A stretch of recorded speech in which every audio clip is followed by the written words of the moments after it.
아름다운 가정을 우리는 영상을 통해서 보았습니다. 사랑이 있고 평화가 있고 무엇보다도 하나님을 섬기는 믿음이 있어서 부족하지만은 화려하진 않지만은 그 안에 감사가 늘 넘치고 하나님을 섬기는 삶이 있는 가정, 아마 우리가 꿈을 꿔야 되지 않겠나 싶습니다. 그런 가정을 좀 우리가 이루어 가기를 원하는 마음으로 좀 어떻게 하면 그러한 가정을 좀 만들까라고 하는 마음으로 5월달 시리즈 설교를 하고 있습니다. 가신만사성, 가정에 믿음이 있으면, 하나님을 섬기는 믿음이 있으면 모든 것이 잘 이루어진다라고 하는 그러한 마음으로 가신만사성이라고 정해봤습니다. 여러분의 가정이 가신만사성, 믿음으로, 사랑으로, 또한 평화로 가득해서 하나님이 기뻐하시는 귀한 가정 되기를 주님의 이름으로 축원을 드리겠습니다. 저런 가정이 있고요. 또 우리는 계속해서 누가복음 15장에 나와 있는 가정을 또 우리가 보살펴 보고 있습니다. 이 가정은 이렇습니다. 아버지가 있습니다. 어머니는 등장하지는 않습니다. 그 아래에 두 아들이 있는데, 지난주에 우리는 둘째 아들에 대해서 말씀을 나눴습니다. 이 둘째 아들이 어느 날 아버지 죽으면은 그 재산 어차피 나한테 돌아올 몫이 있지 않습니까? 그 재산을 나에게 주세요 라고 이야기를 하는 겁니다. 그 얘기는 무슨 얘기가 똑같다고요? 그 시대에는 그것이 이해가 될 수 없는 그러한 이야기였습니다. 아버지 빨리 죽으세요. 그래야 아버지 재산 내 거 되지 않습니까? 라고 하는 둘째 아들. 아버지가 괘씸하지만 또 아버지인지라 그 재산을 둘째 아들에게 나눠줬습니다. 그래서 둘째 아들은 그것을 가지고 아버지를 멀리 떠나서 아주 재밌게 살았을 것 같아요. 제가 봐도 재밌었을 것 같아요. 자기가 하고 싶은 대로 다 하지요. 자기가 쓸 수 있는 거 다 쓸 수 있지요. 사고 싶은 거 다 사지요. 줄 수 있는 만큼 마음껏 주지요. 그렇게 마음껏 자기 마음대로 행복하다라고 생각할 정도로 그렇게 살았을 것 같아요. 근데 그게 오래 가지 못하지요. 그런 삶이 또 오래 가서도 아니 되고요. 그 둘째 아들이 다 탕진을 해버립니다. 허랑방탕하게 살다가 모든 것을 다 탕진하고 이제 아버지 앞에 돌아오게 됩니다. 근데 그 아버지는 두말 하지도 않습니다. 그 아들을 그대로 받아들이게 됩니다. 그런데 첫째 아들 집에서 아버지를 잘 섬겼던 그 첫째 아들이 도대체 이해가 가지 않았어요. 아버지 지금 뭐 하시는 겁니까? 저 아들 어떤 아들인지 알지 않아요. 밖에 나가서 창녀랑 놀아놨고 맨날 허랑방탕하게 했고 아버지가 그렇게 피땀 흘게 버놓은 돈을 한순간에 다 써버리고 지 맘대로 하다가 저 거지돼서 저 거지꼴로 온 저 아들을 뭐가 좋다고 그 사람을 받아들이고 다시 아들로 받아들이고 그리고 그를 위해서 잔치를 베풉니까? 라고 하면서 큰 아들이 화를 냈던 겁니다. 여러분, 이 아버지 밑에의 두 아들에 관한 이야기입니다. 아들에 관한 이야기입니다. 그래서 우리는 이것을 탕자의 비유다 이렇게 얘기합니다. 그렇다면 여러분에게 질문 하나 드릴게요. 이 두 아들 중에서 어떤 아들이 더 나쁜 아들입니까?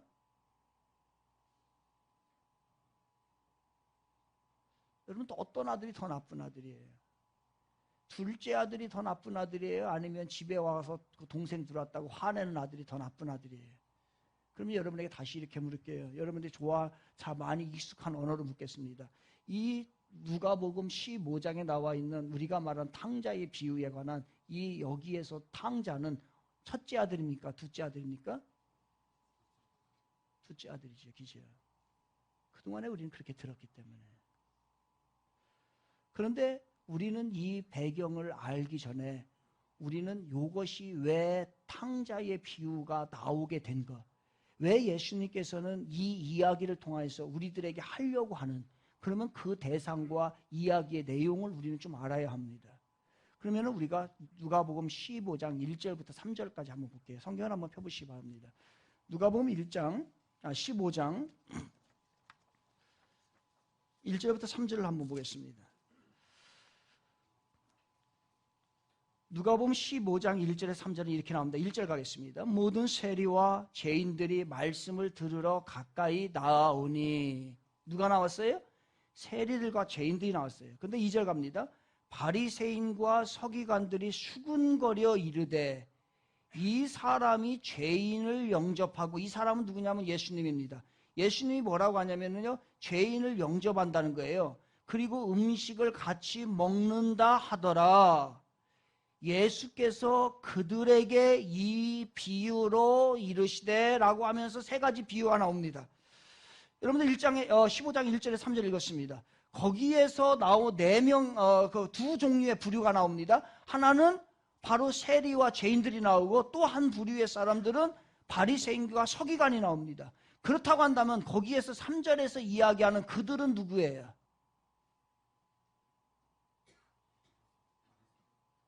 그들은 죄인 세리예요? 아니면 바리새인과 서기관이에요? 분명한 것은 이 탕자의 비유가 나오게 된 배경을 보니까 1절에서 3절에서 이야기하고 있어요.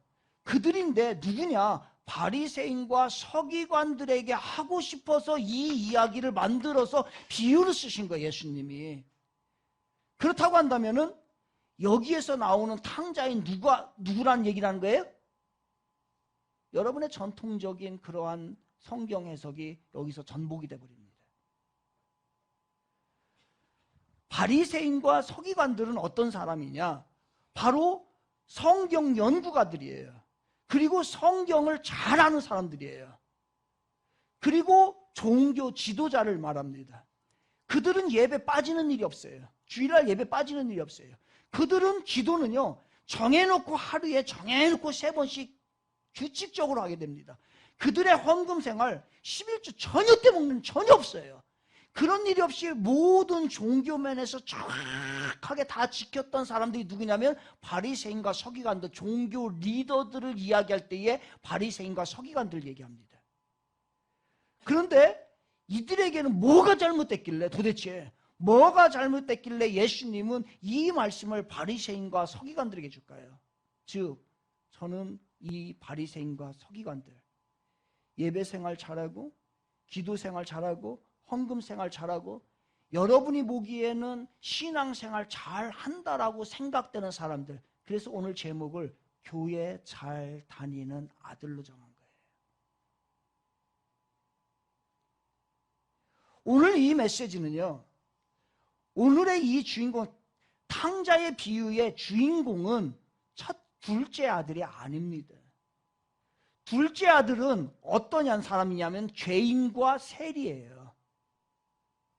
그 죄인과 세리하고 예수님하고 지금 뭘 하고 있냐면은 예수님이 그들을 영접을 해서 그들과 식사를 마음껏 하고 있습니다. 그러면서 식사를 하면서 많은 얘기를 주고받고 있어요. 식사를 한다는 얘기는 밥만 먹는 얘기가 아니잖아요. 밥을 먹으면서 친기를 나누고 이야기를 나누고 사상을 나누고 함께하는 친밀감이 있을 때 우리는 밥을 같이 먹는다고 얘기하잖아. 이것은 중동에서는 더 그렇습니다. 밥을 함께 먹는다는 것은 아무나거나 밥을 같이 안 먹어요. 정말로 친하지 않은 사람하고는 밥을 같이 안 먹게 됩니다. 그렇다고 한다면은 예수님이 이 죄인과 세리하고는 아주 친밀하게 지냈다라는 것을 의미하는 거예요. 그런데 이 예수님이 구세주라고 오신 분이, 만왕의 왕위로 오신 이 예수님이 저 죄인들하고 세리들하고 밥을 같이 먹고 친교하고 있는 거예요. 그것을 종교 지도자들이 교회 잘 다니는 바리새인과 서기관들이 본 거예요. 예수님 지금 뭐 하시는 거예요? 아니, 예수님같이 그렇게 존귀하신 분이, 거룩하신 분이, 하나님의 아들이라고 하신 분이 저 더러운, 저 죄를 많은 그 죄인들과 그리고 세리들과 같이 어울려서 식사를 할 수 있는 일입니까? 라고 물으면서 바리새인과 서기관들이 화를 벌컥 냈던 얘기예요. 이 얘기 그래. 그 화를 벌컥 내니까 예수님께서는, 그러냐? 너가 화를 왜 내는데? 그리고 너희들이 화를 내고 너희들이 앞으로 어떻게 살아야 되는데, 그러면서 우리들에게 오늘날에 교회를 잘 다니고 있다라고 생각하는 우리들에게 주시는 말씀이 탕자의 비유가 되는 거예요. 그러면 우리는 이 말씀을 통해서 정말로 여러분은 그리스도인으로서의 삶을 제대로 살고 있는가? 또한 우리 주님은 우리 그리스도인들이 어떻게 살기를 원하고 사람과의 관계를 어떻게 하기를 원하는가, 이 메시지를 우리들에게 주고 있는 거예요. 그리고 정말 여러분들은 이 교회 안에 들어와 있는 이 그리스도인들, 교회 잘 다니는 여러분들은 저 세상 사람들보다 정말로 다른 사람이냐? 라고 하는 질문을 하고 있는 거예요. 그러면 우리들의 삶 가운데는 누구에게 초점을 두면서 살아야 될까? 그리고 나는 정말로 교회에 나오는 나는, 오늘도 변함없이 예배 주일날 나오는 나는 구원을 받은 존재인가? 라고 하는 질문. 그렇다면 나는 예수 그리스도 안에서 진정한 평화의 삶을, 화평의 삶을, 기쁨의 삶을 나는 예수 안에서 누리고 있는가? 라고 하는 질문을 우리 예수님이 오늘 우리에게 던지고 있습니다. 누구에게요? 교회 잘 다니는 여러분에게, 최소한 외형적으로. 봅시다. 동생이 들어왔습니다. 동생이 회개하고서 아버지 앞에 돌아왔어요. 여러분이 형이라고 생각을 해봅시다. 아마 여러분은 그동안에 형이라고 생각을 했었으니까요.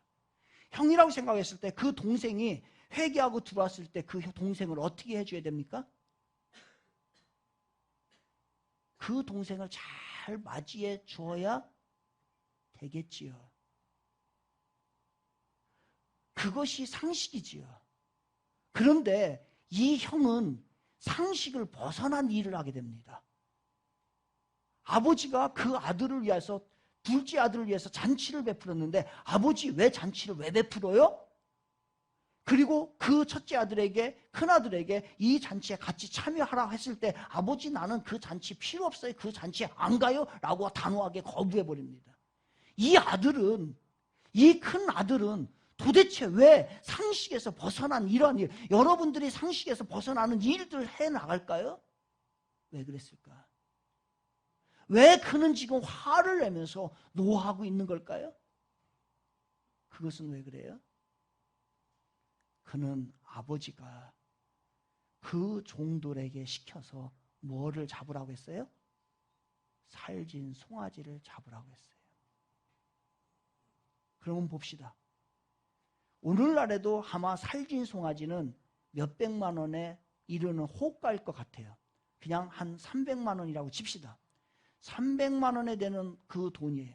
그러면은 그 돈을 내가 내야 된다고 한다면 다른 사람을 위하여서 이번에 어버이 주일에 야 네가 이번에 300만 원을 내라 라고 하면 여러분 내겠어요? 그 살진 송아지는 누구 거예요? 그 살진 송아지는 누구 거예요 이게? 우리는 지난주에 12절에서 봤어요. 아버지가 둘째 아들이 아버지에게 이 재산을 좀 나눠달라고 했을 때에 아버지는 어떻게 나눠줬어요? 둘째 아들 것만 나눠줬어요? 각각 나눠줬어요. 각각 나눴어요. 그러면은 둘째 아들에게는 법적으로 3분의 1을 주었고 3분의 2 남아있는 모든 것은 누구 거예요? 바로 큰아들 거예요. 화가 나죠. 왜 화가 나는 거예요? 자기가 손해를 보기 때문에 화가 나는 거예요. 그 송아지는 아버지 거면 화가 날 이유가 없어요. 남의 거면 화가 날 이유가 없어요.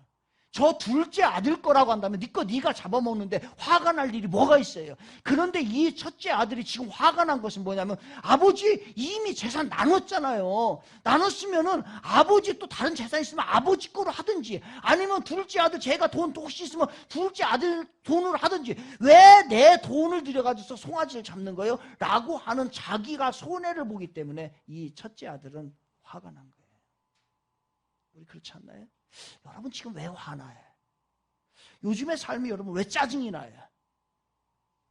그것은 바로 내가 원하는 대로 되지 않고 내가 무엇인가가 손해되는 삶을 살고 있다라고 생각을 하기 때문에 삶이 짜증이 나는 거예요. 화가 나는 거예요. 바로 이 큰아들이 그랬어요.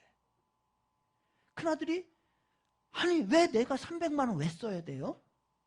저거 내 재산 중에서 왜 나가줘야 돼요? 라고 하는 자기 손해를 느꼈기 때문에 이 아들은 화가 난 거예요. 더군다나 기가 막히죠. 더군다나 기가 막힌 것은요. 아버지가 그 둘째 아들을 뭘로요? 바로 자기 아들로 다시 받아들이겠다고 하는 거예요. 그러면 지난주에 이미 재산이 다 분할이 돼버렸어요. 다 분할이. 재산이 다 분할이 됐어요. 다 분할이 됐으면은 이제 3분의 1을 둘째 아들이 다 받아다가 다 써버렸어요. 그럼 나머지 3분의 2는 자기 재산인 거예요. 그러면은 이 아버지가 이 둘째 아들을 다시 자기 아들로 받아들인다는 것은 무엇을 의미하는 거예요? 지금 내가 가지고 있는 그 3분의 2의 재산을 중에서 다시 3분의 2를 누구에게 줘야 된다는 거예요? 동생에게 또 줘야 된다는 사실이에요. 동생 받아들여야 되겠어요? 안 받아들여야 되겠어요? 아까 받아들여야 된다며.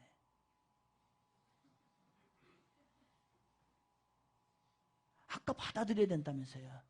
근데 돈 얘기 나오니까 이게 지금 마음이 달라지죠. 그래서 이 이야기가 첫째 아들, 탕자가 첫째 아들, 이 교회에 있는 우리들의 이야기인 거예요. 여러분. 아버지가 90억 있어요. 90억이. 90억 있어가지고서 둘이 나눴어요. 아들이 둘인데 60억, 30억. 그런데 동생이 그 30억을 다 탕진해버렸어요. 내가 가지고 있는 돈이 60억이 이제. 그런데 동생이 다시 집으로 들어온대요. 그 얘기는 뭐냐면은 동생이 들어오면 내가 가지고 있는 60억 중에서 20억을 동생에게 줘야 돼요. 동생 들어오라고 해요, 안 해요? 차라리 호텔비를 줘가지고 밖에서 자라고 하지. 그 얘기예요. 쉬운 일 아니죠? 쉬운 일 아니에요. 여러분들의 자녀들이 지금 돈이 필요해가지고 50만 원을 달라고 합니다. 언뜻 주지요. 정말로 주위의 동료의 아들이 급한 일이 발생했어요. 50만 원만 빌려달라고 하니까 달라고 합니다. 아들을 주는 마음으로 줄 수 있겠어요? 그래서 우리가 첫째 아들 탕자인 거예요. 이 첫째 아들은 철저하게 이기적으로 살았던 사람이에요. 누구와 같이? 예수 믿는다라고 생각하면서 살았던 우리와 같이.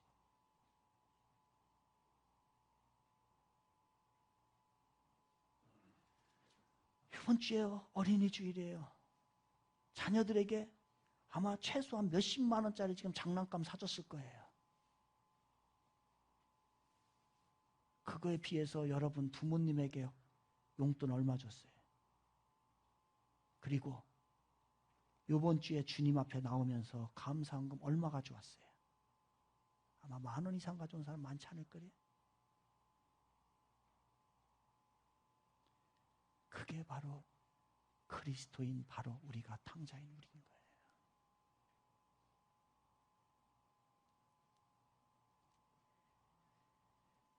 이런 사람이 바로 내 옆에 있다고 한다면 여러분 어떻게 하고 싶어요? 이 큰아들 같은 사람이. 정말 싫을 거예요. 그런데 그 모습이 바로 우리들의 모습이었던 거예요. 진짜 이기적으로 살고 정말로 자기만을 위해서 살고 자기 가정을 위해서는 아낌없이 하는데 이웃이 배가 골든지 무슨 일이 발생을 하든지 전혀 관심이 없는 사람들. 그런데 그게 너무너무 안타까운 것은 그리스도인이라는 거예요. 그리스도인이 그렇게 산다는 거예요. 우리는 그렇게 살면 안 되는데. 교회 다니는 사람들이 얼마나 이기적인지 몰라요. 저를 비롯해서 이 자리에 있는 우리 모두들. 자신이 구원받았다고 더 이상 전도와 그들의 영혼을 향한 기도를 하지를 않습니다. 이거 얼마나 이기적인 거예요. 그냥 부모님의 지옥을 가든 뭐하든 전혀 관심이 없어요. 이게 바로 우리 첫째 아들 우리들의 모습 아닐까요? 여러분이 진짜 예수를 믿고 천국과 지옥이 확신된다고 한다면 어떻게 부모님이 지옥 가는데 그걸 그냥 놔둬요? 이해갈 수 없는 일이에요. 내가 정말로 예수를 통해서 구원을 받았다고 한다면, 죄에서 구원을 받았다고 한다면 죄 가운데 있는 자들 향해서 아무튼 간에 그들 향해서 복음을 증거하지 않나요? 우리 너무 이기적이에요. 우리 그리스도인들이 너무 이기적이에요. 생각해 보면 우리 그리스도인들은 이 세상에서 가질 수 없는 예수 그리스도를 가지고 있습니다. 그분으로 인해서 영생을 가지고 있어요. 그런데 그것을 전하지 않는 거예요. 나만 가지고 있는 거예요. 나만 먹으려고 하는 거예요. 저 송아지 내 건데 왜 저 사람을 줘야 돼? 아버지 지금 왜 근달아요? 그거 나한테 벌써 이미 나한테 넘겨온 거 아닙니까? 어제까지는 아버지 거였는데 자기에게 넘어왔다고 내 거라고 주장하는 그러한 아들이나, 우리가 예수의 생명을 가지고 있음에도 불구하고 그 생명을 전하지 못하는 우리나 똑같다는 거죠.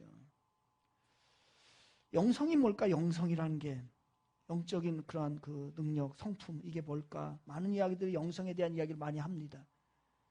그런데 많은 사람들이 영성에 대해서 많이 얘기하지만은, 그러나 공통적으로 영성을 이야기할 때에 꼭 나오는 게 있어요. 그것은 뭐냐면 영성이라는 것은 나누는 겁니다.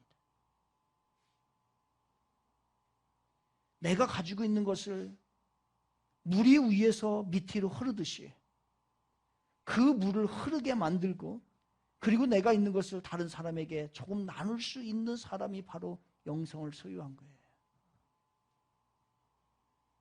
여러분, 영성을 얻기 위해서, 영성 훈련하기 위해서 철야하고 그냥 방언하고 3박 4일간 금식을 하고 그래서 영성이 생기나요? 절대로 생기지 않아요. 내가 가지고 있는 것을 다른 사람에게 나누어 줄 수 있을 때에 그 사람은 바로 영성가인 거예요. 그래서 이 세상에서의 최고의 영성가는, 영성의 달인은 누구냐? 바로 예수 그리스도이십니다. 그분은 우리들을 향해서 피와 땀과 자기의 생명까지 다 주고 돌아가신 그분이기 때문에 그분은 영성의 대가가 되는 거예요. 그래서 우리는 그분을 따라가는 거예요. 그분이 그렇게 하셨기 때문에 우리는 그분을 따라가는 것이고, 우리들의 삶이 그렇게 되어야 되는 거예요. 그런데 우리 그리스도인들이 예수는 믿는 것 같은데 정말로 저 사람을 생각해주고 저들과 함께하고 이 세상을 구원하고 그리고 약한 자들에게 함께하는 마음이 너무너무나 부족하다는 거예요. 여러분, 그렇게 위로를 받으세요? 저 사람들도 그렇게 사는데 저 사람들하고 우리하고는 달라요. 달라야 합니다. 세상 사람들과 우리는 분명히 다릅니다. 달라야 합니다. 그런데 우리는 똑같이 살아간다면 저는 여기에 퀘스천을 갖고 싶어요. 정말로 나는 크리스찬인가? 나는 예수를 통해서 구원을 받았는가? 예수님이 나의 스승으로 모시고 사는 사람이라고 할 수 있겠는가? 라고 하는 마음을 우리는 가지게 되는 겁니다. 첫째 아들은 아버지의 마음을 이해하지 못했습니다. 첫째 아들은 자기만 생각하는 이기적인 사람입니다. 첫째 아들은 교회가 왜 존재해야 되는지 알지 못합니다.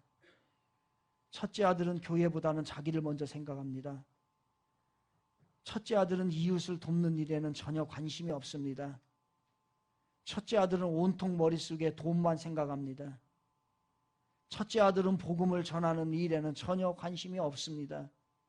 첫째 아들은 오직 자기만 축복받으면 된다고 생각을 합니다. 첫째 아들은 오직 자기 가정만 잘 되기를 원합니다. 첫째 아들은 교회는 다니는데 예수님이 주인이 아닌 사람인 것입니다. 그래서 이 사람이 진짜 탕자인 것이죠. 이기적인 사람은 자기만을 생각합니다. 교회의 목적을 모두 잃어버리고 삽니다. 우리는 예수를 믿고 난 다음에 정말로 세상을 멸시하고 세상을 우습게 생각을 하고 그들이 돌아오는 문자차도 우리가 막을 때가 너무나 많다는 거지요. 교회 안에 들어오면 또 텃세를 부립니다. 내가 먼저 왔는데, 내가 이 일을 먼저 하는데, 바로 이것이 우리의 첫째 아들의 모습이 우리들의 모습인 거예요. 새로운 분들이 오면 아무래도 목사는 그곳에 관심을 갖게 됩니다. 뿌리를 내려야 되고 신앙이 성장해야 되고 구원받아야 되고 주님의 사람으로 만들어가는데 관심이 하다 보니까 계속 그들에게 관심을 더 갈 수밖에 없습니다. 그러다 보면은 기존 신자들에게는 아무래도 조금 시간을 할애한다니까 관심에서 벗어날 수밖에 없지요. 그러면 그때서 이야기합니다. 목사님 변했는데 변화야지요. 변하지 않고 한쪽에만 계속 목사가 돈 많은 사람에게만 관심을 갖고, 목사가 건강한 사람에게만 관심을 갖고, 목사가 세상에 잘 나가는 사람에게만 관심을 가지면 어떡합니까? 정말로 아픈 자들의 관심을 가져야 되고, 그리고 새로운 사람에게 관심을 가져야 되고, 그들에게 더 사랑을 많이 주어야 그들이 잘 자라날 거 아니겠습니까? 여러분들은 어떻습니까? 내가 하던 일을 주위에서 빼앗기라도 하면, 그 사역을 빼앗기라도 하면은 주위에서 안 좋은 얘기를 하고 다닙니다. 아니죠. 그런 교회가 되지 않기를 바랍니다. 첫째 아들의 그 성품적인 그 모습을 우리가 좀 철저히 좀 버렸으면 좋겠어요. 우리 교회는 정말 새로운 사람이 세워지고, 정말 아프면은 말씀을 드린 대로 그 사람이 아플 때는요, 기도가 안 나옵니다. 그러면 그 대신해서 그들을 위해서 함께 기도해주고 안싸주고 하는 모습. 여러분이 부유하면, 여러분이 부유하다는 것은 주위에 가난한 자들이 있다는 얘기입니다. 그들을 조금 돌아보고 마음을 쓸 수 있는 사람들. 여러분이 똑똑하다고 한다면요, 여러분보다 무지한 사람이 있다는 얘기예요. 그런 것을 우리가 채워나갈 수 있는, 언제까지 우리가 나만을 생각하고 내 새끼만, 내 가정만, 나만, 내 몸만 살다가 주님 앞에 쓸까요? 주님 오시는 그날까지, 주님 만나는 그날까지 이 이기적인 것은 버릴 수가 없을까요? 좀 버렸으면 좋겠어요. 버렸으면. 좀 손해를 보더라도 차라리 손해를 보는 거지. 그러한 모습으로 우리가 살아간다고 한다면, 그러한 정신을 우리가 갖는다고 한다면은 이 땅이 얼마나 아름다울까, 그리고 교회가 얼마나 좋을까, 그런 생각을 하게 됩니다. 아버지가 첫째 아들을 잔치에 들어오라고 합니다. 그러나 그는 잔치에 들어가지 않아요. 아버지의 말에 거역을 하게 됩니다. 왜 잔치에 들어가지 않습니까? 왜 잔치에 들어가지 않을까요? 이 둘째 아들은 첫째 아들은 또 무엇이 문제일까요? 그런데 이 첫째 아들은 둘째 아들, 그 전에는 아마 그런 관계가 아니었으리라고 저는 봅니다. 그런데 그 둘째 아들이 방탕하고 허랑방탕해서 다 섭이하고서 돌아왔을 때에 그 아들을, 둘째 아들, 자기 동생에게 이렇게 얘기합니다. 너는 창녀와 노란한 놈이야 라고 얘기합니다. 30절에 보면 아버지 살림을 창녀들과 함께 삼켜버린 이 아들이 돌아오면 이렇게 돼 있어요. 그러니까 이 첫째 아들은 그 자기 동생을 볼 때마다 이런 생각이 들어요. 야, 너 어떻게 인간이 그렇게 살 수 있냐? 너 어떻게 아무리 그래도 그렇지 창녀들과 어울릴 수 있냐? 너 아버지 재산 가져가서 그 순간에 다 날려버릴 수 있냐? 라고 하면서 이 첫째 아들은 둘째 아들보다 자기는 나는 우월한 존재다라는 생각을 가지고 있었던 거예요. 여러분, 우리가 하나님을 만나지 못하는 이유는 왜 그렇습니까? 우리가 내가 철저하게 죄인이라고 하는 것을 고백을 하고, 나의 연약함과 나도 저 사람과 비슷한 사람이라고 하는 것을 우리가 고백하게 되면은 절대적인 주님이 필요하고 하나님을 만나게 됩니다. 그런데 내 안에 나는 저 사람보다 우월해, 저 사람은 아무것도 아니야, 나는 저 사람보다 훨씬 나은 신분이야 라고 우월주의와 교만함이 싹트는 순간부터 사람은요, 그 사람들을 멸시하게 돼 있습니다. 바로 이 큰아들은 그런 거였던 거예요. 바로 자기가 봤을 때는 저 둘째 아들 동생보다는 훨씬 나은 사람이라고 생각을 했기 때문에 그는 그 순간부터 바로 둘째 아들, 야, 이 창녀하고 노란한 놈이 네가 네 주제에 뭘 할 줄 알아? 네 출신 성분이 그런 놈이 네가 뭘 할 줄 알아? 배운 것이 없는 네가 뭘 할 줄 알아? 그리고 너는 보니까 과거에 이런 짓거리를 한 놈이 네가 지금 무엇나 할 줄 안다고 그래 라고 하는 우월감이 우리에게는 있다는 얘기예요. 그리스도인들 너무 많습니다. 예수 믿는다라고 하면서 세상을 바라면서 예수 안 믿는 사람들에게 함부로 말합니다. 그리고 그들을 함부로 대하는 모습이 우리들에게는 너무너무나 많이 있던 거죠. 그래서 저는 여기서 궁금증이 있어 생겼어요. 그렇다고 한다면은, 그래, 그들의 삶은 그러다. 뭐 얼마든지 그렇게 살 수 있다고 봅니다. 그렇다고 한다면은, 이들은, 이 두 아들, 첫째 아들과 둘째 아들은 구원을 받았을까, 안 받았을까? 궁금증이 생겼어요. 이 첫째 아들, 지금 죽어 있는 이것이 사실이라고 한다면은 첫째 아들과 둘째 아들은 천국에 갔을까, 안 갔을까? 둘째 아들은 천국에 갔을 것 같아요, 안 갔을 것 같아요? 첫째 아들은 천국에 갔을 것 같아요, 안 갔을 것 같아요? 이 비유는 예수님이 구원과 연결시켜서 우리들에게 주신 말씀입니다.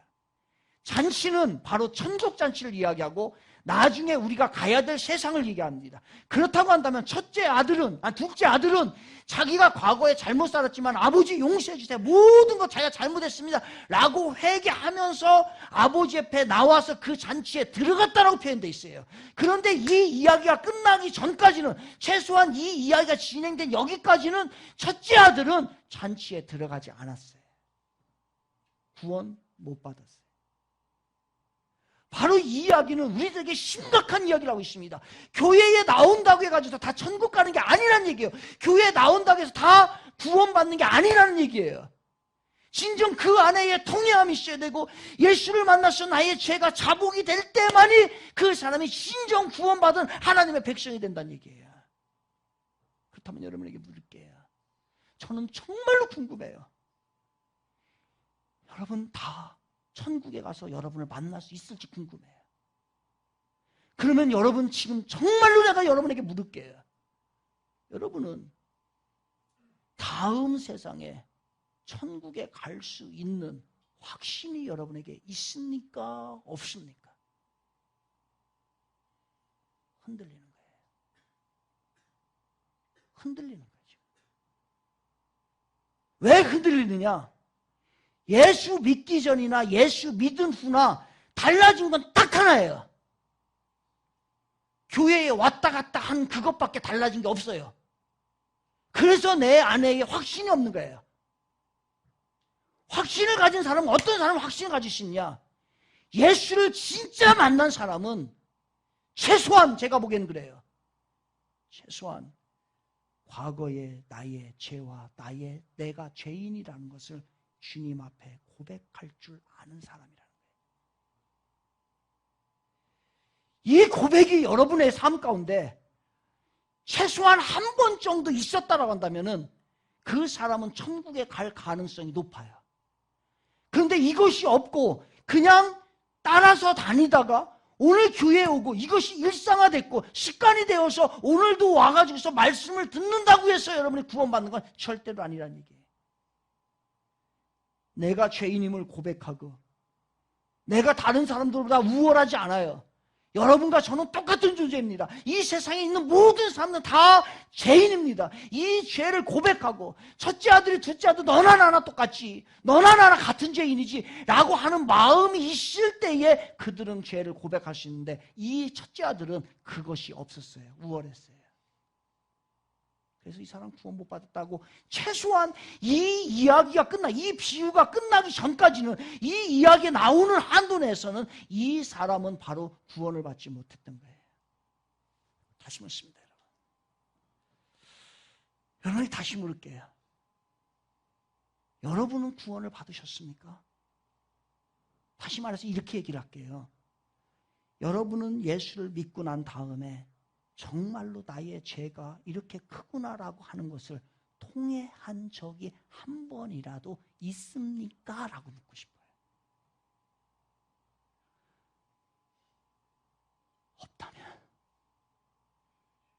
없다면, 기억이 안 난다면, 눈물을 흘린 자국이 없다고 한다면 미안합니다.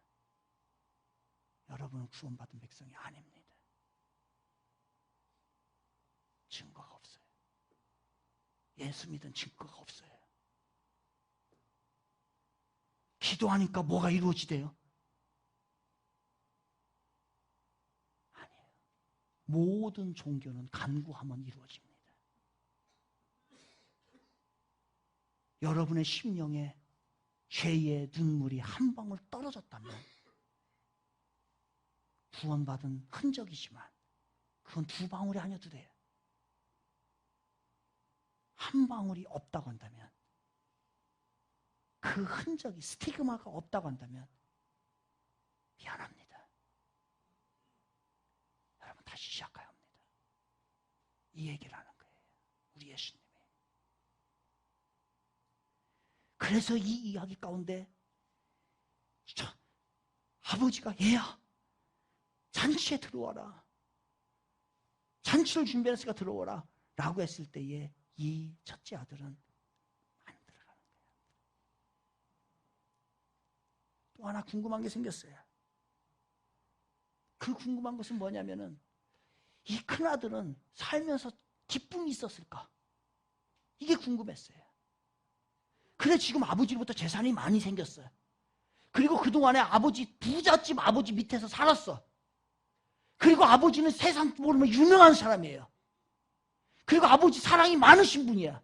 그 밑에서 살았던 그 아들, 큰아들, 이 아들은 사는 것이 재밌었을까 재미없었을까? 여러분 어떻게 생각하세요?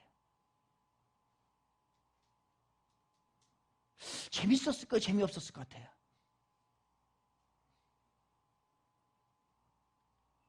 부부랑 같이 살아요. 같이 사는데 늘 같이 자고 같이 먹고 같이 해요. 그런데 마음이 떨어져 있어. 몸은 붙어 있는데 마음은 생각을 안 하고 딴 생각을 하고 있어. 그 부부 행복할까요? 안 행복할까요? 안 행복하겠지, 성현아.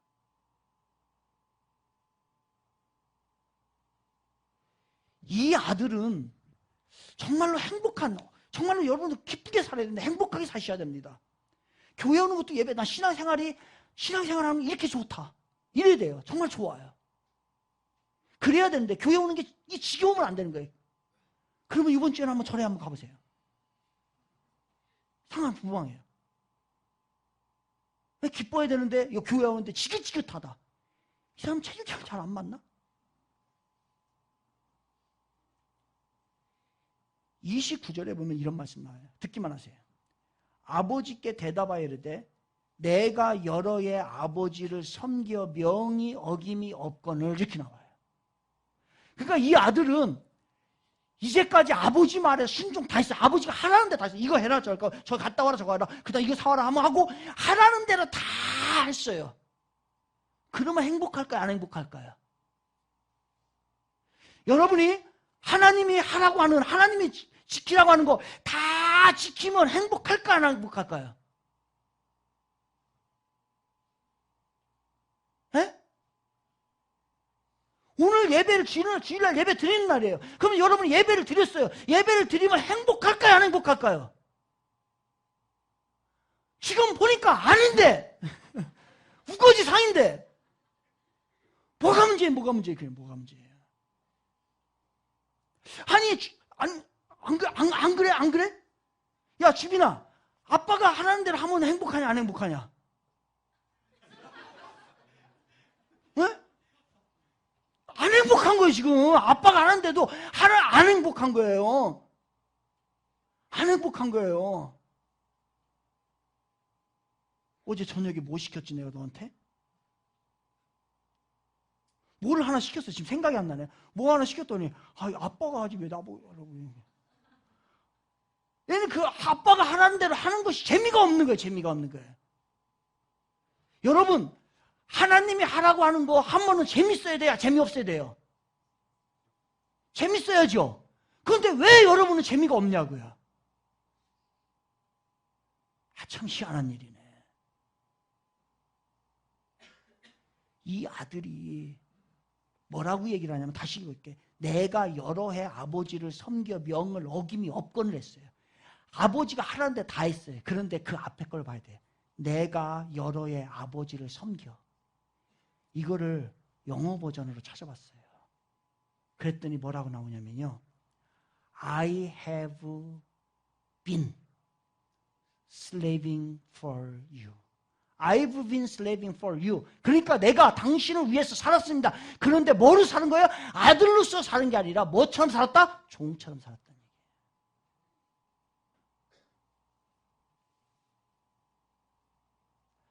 그러니까 이 아들은 아버지를 볼 때마다 아버지가 너무 존경스러워서, 아버지가 너무 사랑스러워서, 아버지가 너무 불쌍해서, 아니 아버지가 정말 나를 낳아주신 존재이기 때문에 너무 사랑하고 존경하는 마음이 있어서 그냥 스스로 자연스럽게 사랑하는 마음으로 순종했던 게 아닌 거예요.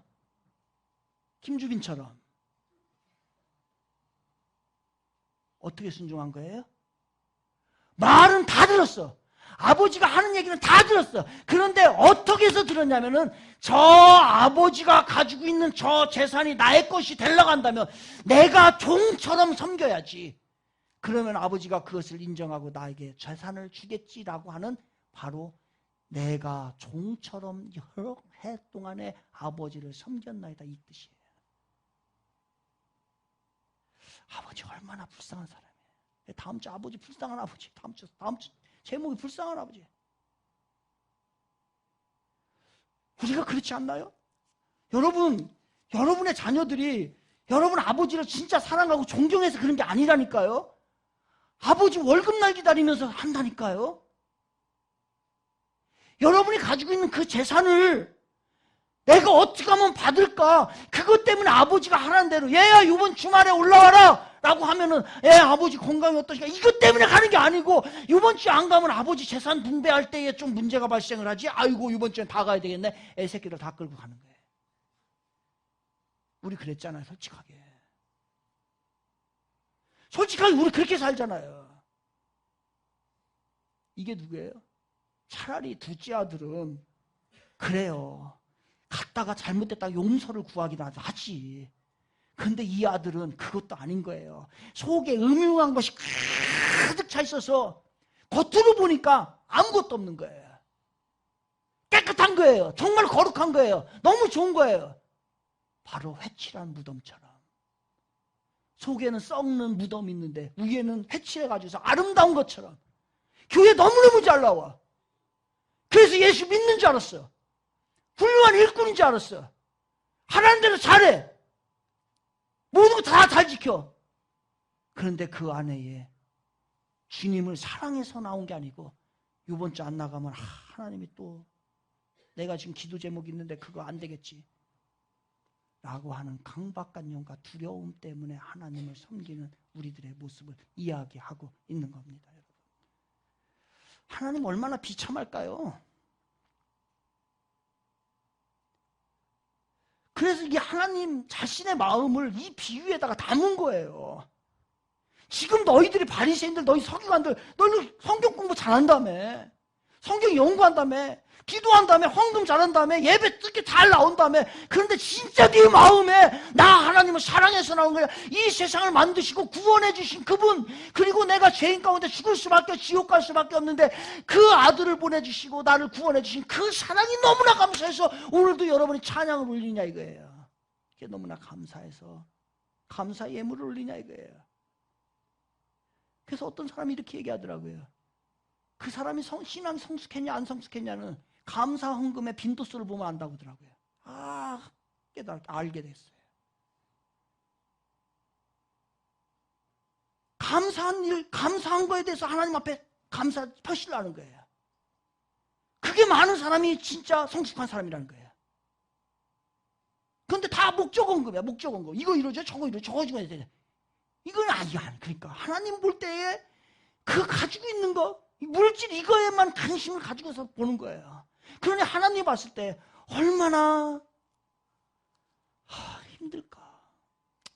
정말 내가 너희들을 위해서 그 아들까지도 다 줬는데 너희들은 맨날 그 돈, 그거 뭐 먹을 거, 뭐 잘 되는 거, 이것만 계속 얘기하니 이 아들과 같이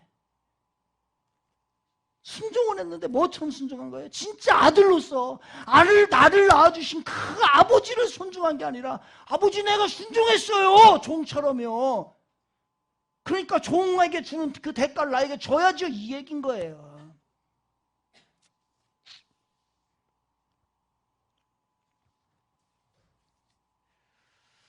우리는 이런 태도로 하나님을 순종하는 거 싫다는 거죠, 하나님이.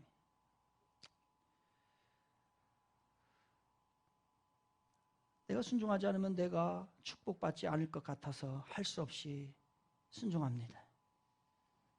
그러나 이런 태도로 순종을 한다면 우리에게는 기쁨이 없을 거예요. 그래서 이 큰아들이 정말로 기뻤을까? 삶이 아버지의 말을 듣는 게 기뻤을까? 아니에요. 안 기뻤어요. 곤욕이에요, 곤욕. 우리와 같이 예배 나오는 거 곤욕이에요, 곤욕. 지금 미칠 것 같아요. 오늘 설교 길어져서 미칠 것 같아요. 찬양하는 거 미칠 것 같아요. 기도하는 거 내가 뭐 필요해서 기도하는 건 되는데 다른 기도하는 거 미칠 것 같아요. 그거예요. 오늘 여러분 찬양할 때 진짜 진심으로 내가 주인 삼은 모든 거 다 내려놓고 이거 진심으로 한번 고백했습니까? 아이 또 짜증나게 또 저거 하네. 그런 거예요. 예수 믿고 봉사하고 섬기고 하는 거 기쁨으로 한다면 얼마나 좋을까요? 억지로. 하나님 앞에 예물 드리는 것도 정말로 나를 먹여주시고 이렇게 해주셔서 감사한 마음으로 드리면 어떡해? 딜하지, 딜. 이거 안 내면 이번 주 안 돼요. 나 내기는 싫은데 안 냈다가는 또 무슨 일이 생길 것 같고. 그러니까 다 내지 못하고 조금만 반토막만 내서 성의 표시만 하고 뭐 하나님 이해하시겠지라고 하는 그러한 많아요. 우리 교인 중에서 1년에 한 번 주님을 주님으로 인정하지 않고 물질 한번 자기 이름 한번 써서 못 내는 사람 이름 부를 수도 없고 미치겠네.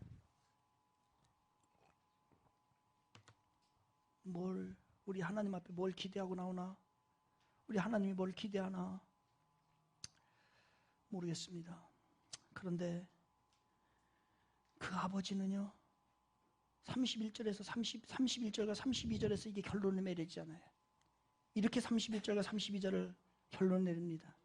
아버지가 이르되 너는 항상 나와 함께 있으니 내 것이 다 내 것이로되 이 내 동생은 죽었다가 살아났으며 내가 잃었다가 얻었기로 우리가 즐거워하고 기뻐하는 것이 마땅하다 하니라.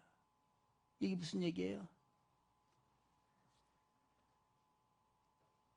우리 그 아버지는 둘째 아들이 탕진하고 다 돌아왔을 때 그대로 받아줬어요. 두말하지 않았어요. 아버지 품꾼으로 아이 하지마 괜찮아 넌 내 아들이야 라고 하면서 받아줬어요. 이 첫째 아들이 이렇게 아버지를 수모를 주고 아버지를 아버지로 인정하지 않고 물질의 주인으로만 인정을 하는 그 아들에게도 이 아버지는 그대로 다 받아줍니다. 너도 내 아들, 얘도 내 아들, 다 내 아들이야. 그러니 우리가 함께 즐거워하고 기뻐하는 것이 마땅하지 아니하냐? 라고 하면서 이 이야기의 결론을 맺는 거예요.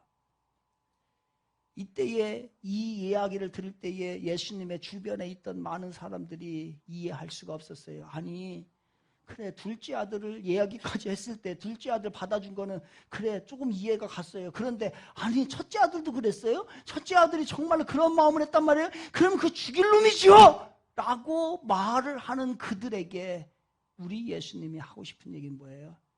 아니야 그들도 다 품어줄 거야 라고 하는 것으로 결론을 맺는 거예요. 그렇다면 이 메시지를 바리새인과 서기관들에게 줍니다. 그러면 너희들은 앞으로 어떻게 살 건데? 너희들은 바로 너희들이 탕자인데 너희들이 그 둘째 아들보다 더 못된 놈들인데 그렇다면 너희들은 앞으로 이 이야기를 듣고 어떻게 반응할 것이며 어떻게 적용할 것인데 그래서 예수님은요 그 큰아들이 그 이후에 그 잔치에 들어갔는지 안 들어갔는지 더 이상 얘기를 하지 않습니다. 거기에서 그 이야기는 끝나버리고 그 나머지는 반응은 서기관들과 바리새인들에게 맡기는 겁니다. 오늘도 마찬가지예요.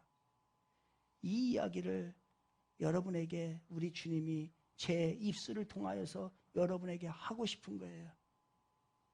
그리고 이 이야기를 듣는 그리스도인들은 나는 이제 앞으로 어떻게 살아야 할까? 나는 어떻게 반응해야지? 라고 하는 숙제를 여러분에게 드리고 있는 겁니다. 숙제는 여러분이 하세요. 찬양하고 마칩니다. 찬양하고.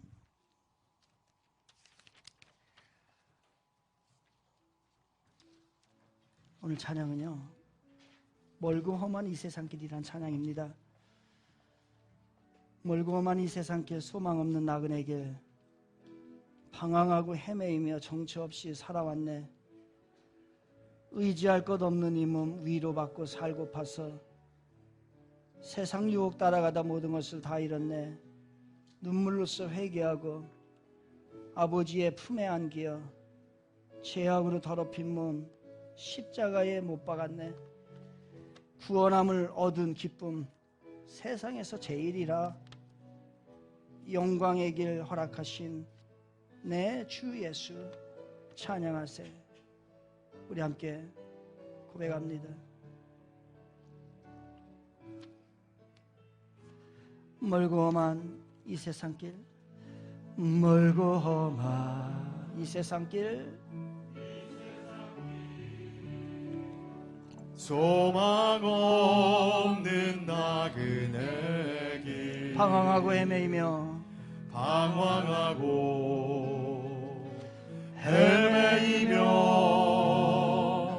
정처 없이 살아왔네. 의지할 것 없는 이 몸, 의지할 것 없는 이 몸 위로받고 살고파서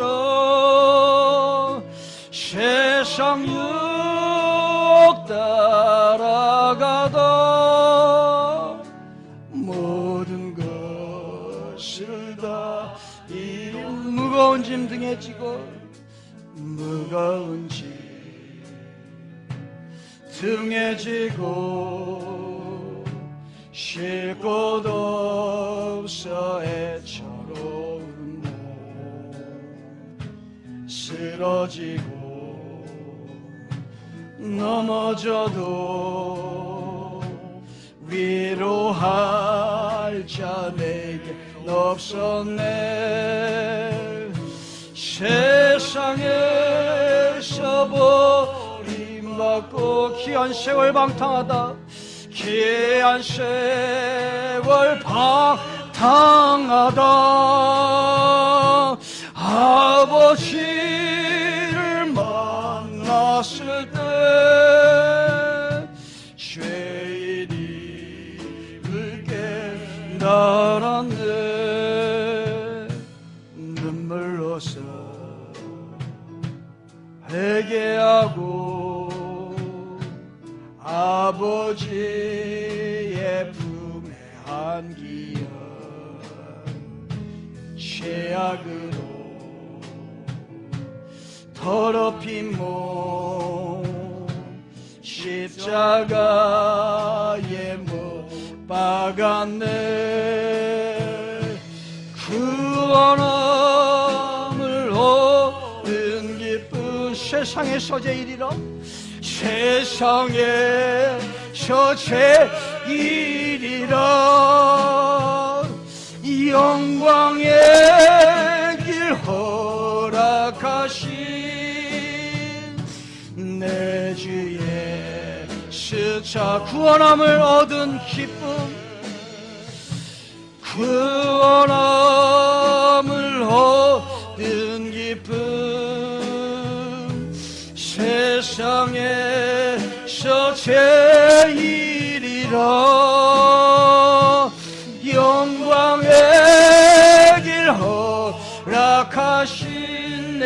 예수 내 주 예수 찬양하네.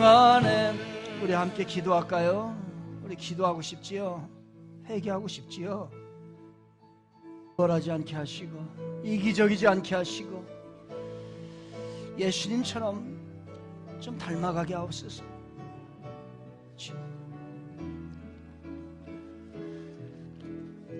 우리 하나님 너무나 고마운 일인데, 너무나 감사한 구원의 백성들인데 하나님 또 너무 경솔했고 교만했고 우월했고, 그래서 이것으로 하나님의 마음을 편치 못하게 만들었던 우리들의 모습입니다. 하나님, 불충한 죄인들이 이 자리에 있으니 용서하시고 오늘부터 다시 한번 시작하려 합니다. 주의 마음 헤아리게 하시고 주의 뜻 있는 곳에 나의 뜻도 있게 하시고 주님을